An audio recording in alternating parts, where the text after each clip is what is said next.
E de quanto tempo é que é o filme que vocês fizeram? O outro? Aquele que vamos montar hoje? 35 minutos. Depois, o objetivo da associação, os estatutos que eles expressam, não é? Portanto, era lutar pela paz, de fazer uma contribuição à escola das mulheres portuguesas, de que fosse possível. Mas isso, o contacto com a Irene Castro veio mais tarde, já a associação estando bem realmente a funcionar, e ela, como eu disse, era quase tudo, estava entre os 20 e os 30. Não havia gente mais velha, e antes dos 20. A Irene Castro apareceu e era igual a todos. Não é? Foi sempre uma pessoa que nunca se notou para a idade ser diferente. E no instante entrou naquele ambiente e assumiu o seu lugar como presidente da direção, perfeitamente. Era uma pessoa muito dada, muito simpática, muito familiar, tinha até era maternal. Mas isso também nós notávamos em algumas pessoas mais velhas, como era com a Maria Lamas ou a Irene Lisboa. Se a Maria Lamas não era sócia da associação? A Maria Lamas foi sócia da associação, mas trabalhou mais no Conselho Nacional das Mulheres Portuguesas. Mas por aquilo que eu vejo agora aqui nos boletins, até a associação e o Conselho trabalharam em Lisboa muito em conjunto. Aqui não. Aquilo que veio, que é quando a Maria Lamas veio algumas vezes ao Porto, nós aproveitámos a vinda ao Porto dessas senhoras que pertenciam a Lisboa, que estavam assim. Convidámos para ir à sede e isso já era um pretexto para estar muita gente, só para assistir àquilo que elas iam dizer, não é? E a Maria Lamas assim fez, além de fazer a conferência que foi, veio algumas vezes à sede. Que tipo de atividades é que a associação desenvolvia? Havia reuniões semanais. As pessoas iam. E realmente eram os sábados e as pessoas passavam ali uma tarde. E em cada uma das reuniões procurámos ter em volta de um assunto.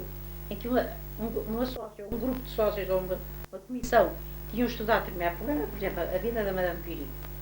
E, portanto, essa reunião era em volta disso, com perguntas, etc. Uma espécie do que mais tarde se vinha a chamar colóquios, mas que naquela altura nem se fazia ideia que pudesse ser isso, não é? Mas também tinham iniciativas de outro tipo? Iniciativas de outro tipo, hoje para fora, depois fizemos vários concertos. O Fernando Lopes Graça veio mais que um, acompanhado de... Posso mexer? Tenho que dormir. Tenho aqui.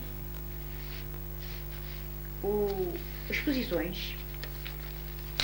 Uma exposição muito interessante, logo no princípio, foi sobre o Pinheiro, também realizada nos Domingos, mas depois, mais tarde, uma exposição de brinquedos em colaboração com o Clube dos Domingos. Essa exposição foi organizada principalmente pela Iris Losa nessa altura, mas eu também estava de parte. Exposições, estava aquela exposição do Pinheiro, e ter uma árvore de Natal que era próximo do Natal, ou não, talvez a exposição de brinquedos, porque tinha lá uma árvore de Natal, próximo do Natal, para serem perguntados se nós éramos maçons, pertencíamos à maçonaria, porque a maçonaria fazia ocultar árvores. Ocultar a árvore era o Pinheiro de Natal. As coisas causavam às vezes bastante impressão às sócias, às que estavam ali assim, assustadas um bocado, ou às famílias, não é? Vários passeios, convívio. Mas a associação, durante a sua existência, foi sempre um bocado perseguida, digamos, não é? Sempre perseguida só... Não era provavelmente que eu tivesse havido problemas. Na verdade, algumas sócias tinham relações com coisas ilegais. Foram presas, etc. Mas a associação em si nada. Portanto, a Branca disse-me, por exemplo, que na PID depois se soube que todas as pessoas que eram isso sim, tudo. Isso, todas qualquer pessoa. Pela associação. Ninguém foi funcionário público que tivesse sido sócio da associação. E até agora algumas pessoas que eu vi que foram reintegrados para o 25 de Abril, até me admirei porque não sabia que isto tinha acontecido isso. Professores nem foram. Jovem, eu casei-me em 1935 e recordo-me que por essa altura, ou posteriormente, mas dentro dessa década, eu ouvia muito falar na família Castro, no Dr. Castro, como sendo um homem que a todo momento ele se pronunciava e se revoltava contra processos ditatoriais com que nós éramos agredidos a todo momento durante a ditadura de Salazar. Várias vezes preso E aqui o que importa, o que eu vou realçar, embora a figura desse homem fosse importante nessa década, porque esse processo de querer fazer revoluções, embora fossem revoluções de determinado tipo, era uma maneira de resistência do povo contra aquilo que nos abafava, mas o que eu vou aqui realçar é a figura da sua companheira, da mulher que esteve sempre ao seu lado, Irene Castro. Irene Castro era professora primária, uma mulher que em todos os setores em que teve atividade sempre marcou a sua presença. Quando o marido era preso, quando sobre o marido se exerciam represálias, ela a seu lado protestava energicamente, ela acompanhava nas suas reivindicações, ela ia à polícia, não se importando de ser professora primária e sabendo que podia ter represálias sobre a sua própria profissão, que era assim que atuava na altura a ditadura, ela ia à polícia, acompanhava o marido, reclamava e procurava criar-lhe todas as melhores, ou por outra, minorar-lhe as péssimas condições em que a polícia o colocava. Foi assim que se foi fazendo, junto de nós, que nessa altura muito mais jovens, uma imagem de uma mulher que começávamos a estimar pela sua resistência, pelo seu exemplo e pela maneira como se comportava. Essa mulher que começou pelo marido e que mais tarde viria a ter as mesmas atitudes para o que acontecia aos filhos, verificou que ela sozinha tinha um poder relativamente pequeno. E é então que Irene Castro se procura juntar com outras mulheres e, em conjunto, termos atuações que já tinham outro significado. Em determinada altura foi formada uma associação, que era a Associação Feminina Portuguesa para a Paz. Essa associação teve várias etapas, muitas dificuldades, mas mesmo muito antes da associação, já Irene Castro trabalhava connosco em conjunto, precisamente junto das famílias dos presos políticos e para lhe minorar as condições, e visitando as famílias e contribuindo não só com as suas possibilidades, como das suas pessoas conhecidas, para um movimento. A Associação Feminina Portuguesa para a Paz foi alvo de forte repressão policial, não é? Não há dúvida nenhuma que durante anos, ou por outra, sempre a repressão ali se fez sentir. Umas vezes pela intimidação de porem agentes às entradas, quando nos dias das reuniões ou nos dias em que houvesse uma conferência mais alargada, até chamadas à polícia e fazendo, quer dizer, procurando impedir um funcionamento normal. A isto sempre a associação se ergueu, sempre tomou posições de elevado nível moral. Irene Castro foi sempre uma das que encabeçou todas essas atitudes, todas essas posições e nunca titubeou perante mesmo os graduados da polícia quando interrogada e quando queriam... Muito. Eu até era capaz de ficar na escola, mesmo já mais adiantada. Eu chegava à casa, a minha irmã andava na casa delas e acontece que a mãezinha, ela já estava para sair do trabalho e não tinha chegado. E então a senhora Irene, a casa era alta, a escola era por baixo e ela era no andar de cima. E foi a senhora Irene, a Irene ainda não chegou a casa. O bombeiro estava na sala, porque ela explicava tão bem. Eu imediatamente, que estava concentrada no que eu tinha ouvido e queria fazer, para mim foi uma... Por exemplo, uma coisa, ela gostava das pessoas muito limpas e havia ali, era um meio pobre, havia pessoas que não iam, eu ia sempre de lacinho e vestidinho branco quando era festas e quando era fora disso era bata. Então a senhora Irene tinha lá numa caixa uns laços de organdi e ela queria tudo muito esmerado. E então elas chegavam lá, tinham um laço E quando saíam deixavam-no ficar. Que era... Bem, para recordar a ação da minha mãe, tenho que me reportar à minha infância, quando tinha 8, 9 anos. Eu tinha 8 anos quando se deu o golpe militar fascista de 1926. O meu pai, que era uma pessoa de formação anárquica, mas antifascista de raiz, começou a conspirar contra o regime em coisas militares. Foi preso ao todo 9 vezes durante o regime fascista, e a minha mãe tinha uma capacidade de resistência extraordinária, acompanhava, oferecia capacidade de resistência. Lembro-me perfeitamente ainda de ir à entrada da Ponte Dom Luís I, no tabuleiro superior, para ver o gabinete, a cela onde estava preso o meu pai, ela dizer adeus da janela e eu com a minha mãe embaixo. Se essas recordações continuam, eu posso dizer que vivi o antifascismo com o leite materno, e quando se dá a grande viragem no fim da Segunda Guerra Mundial, não só o meu pai se foi aproximando das posições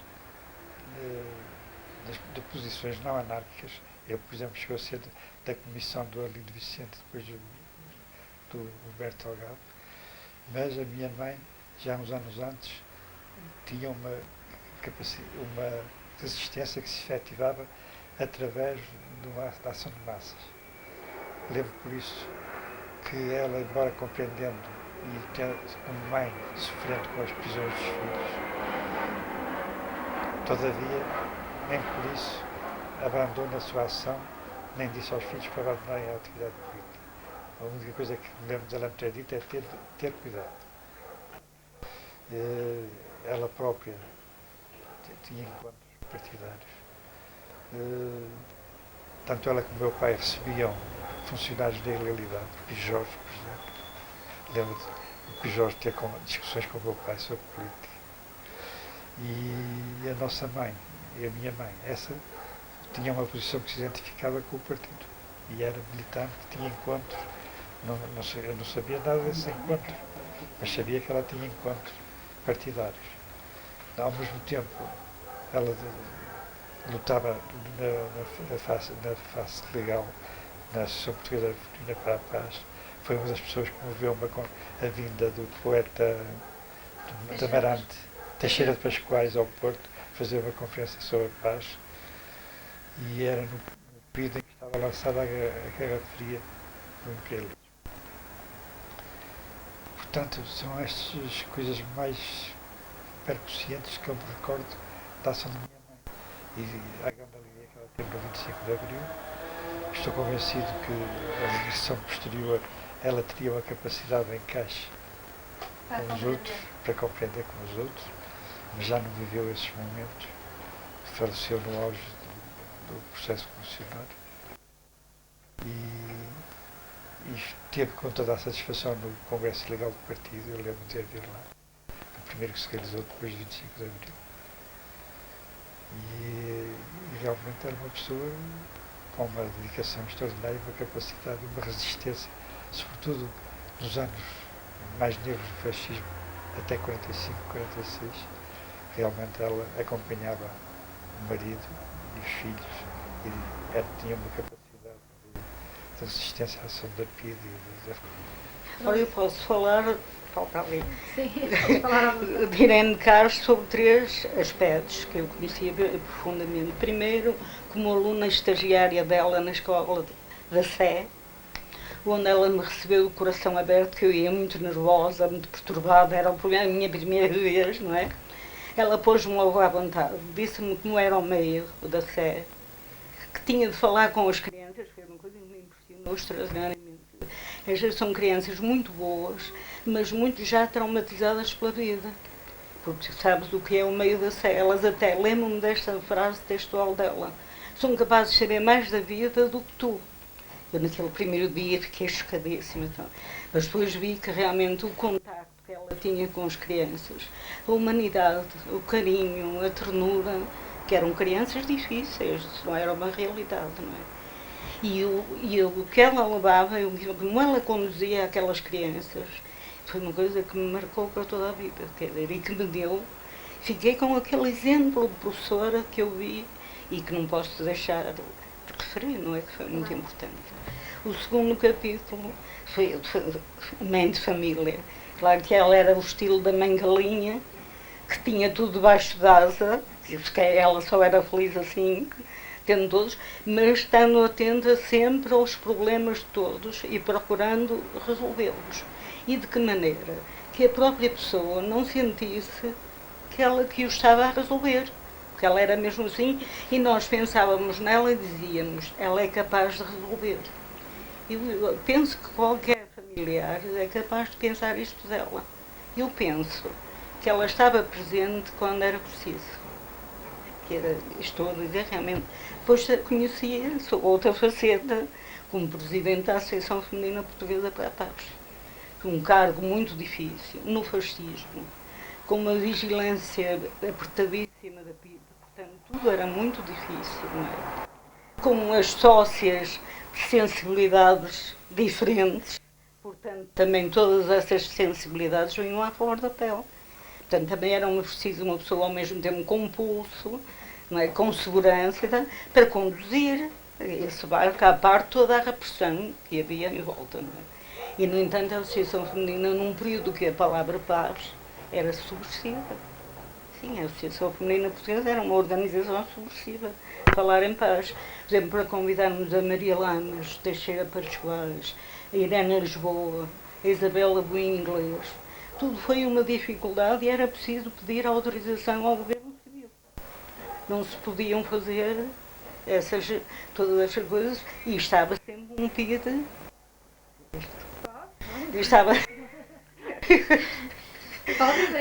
Estava sempre um PIDE, que era o intelectual Cunha, ainda me lembro muito bem, que era da Povo, ou por ali, que era considerado o intelectual da PIDE, porque eles eram todos realmente, está-me a vir realmente à memória um acontecimento que me impressionou extraordinariamente. Parece uma antiga empregada, a Senhora Maria, a chamada Senhora Maria, dizer, eu venho aqui ao funeral da Senhora Irene porque o meu marido, hoje de manhã, o falecimento dela, disse, já não vou trabalhar, eu tenho de ir ao funeral e quero falar. E realmente falou e disse simplesmente, a Dona Irene foi a única pessoa para quem eu trabalhei, que sentou o meu filho à mesa sempre com os seus netos e tratava exatamente como tratava os netos. Portanto, isso foi...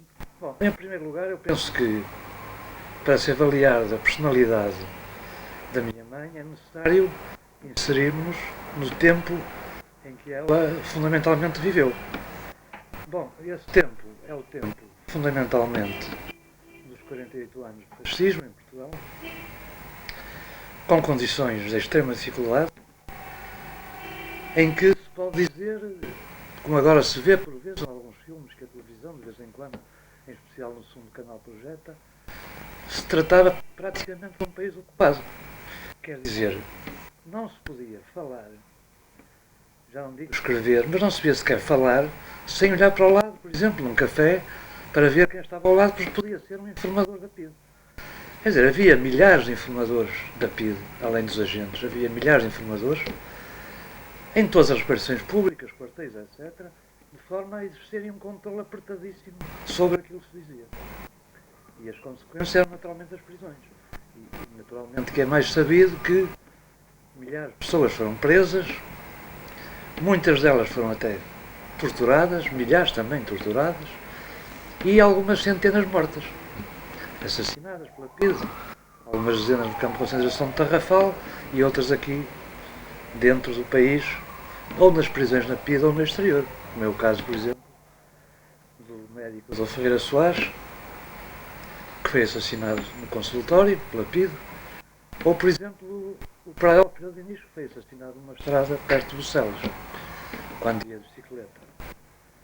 Bom, isto são apenas dois exemplos, não é? Para mostrar que havia um clima, portanto, que se pode dizer de uma espécie de país ocupado pelo regime fascista, que representava interesses dos grandes senhores do capital e da agricultura, dos terraplaneantes, e que asfixiavam, portanto. E é curioso que nós, na altura, vivíamos numa casa na rua Dom João IV, perto da Rua Firmeza, isto, portanto, nos fins dos anos 40, que era considerado uma casa, um local afastado do centro. Evidentemente que hoje não é assim, hoje é uma zona perfeitamente central, mas na altura, visto que Porto não tinha atingido as dimensões que hoje tem de desenvolvimento, era considerado um local afastado do centro. Ora, na luta contra o fascismo é sabido que o Partido Comunista teve um papel determinante.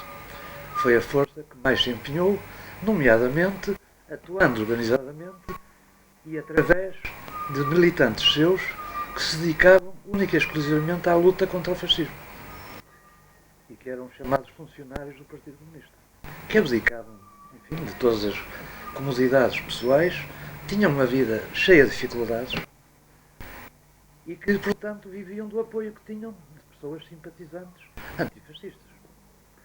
Bom, nessa nossa casa da Rua Dom João IV, portanto, essa nossa casa passou a ser uma espécie de ponto de apoio para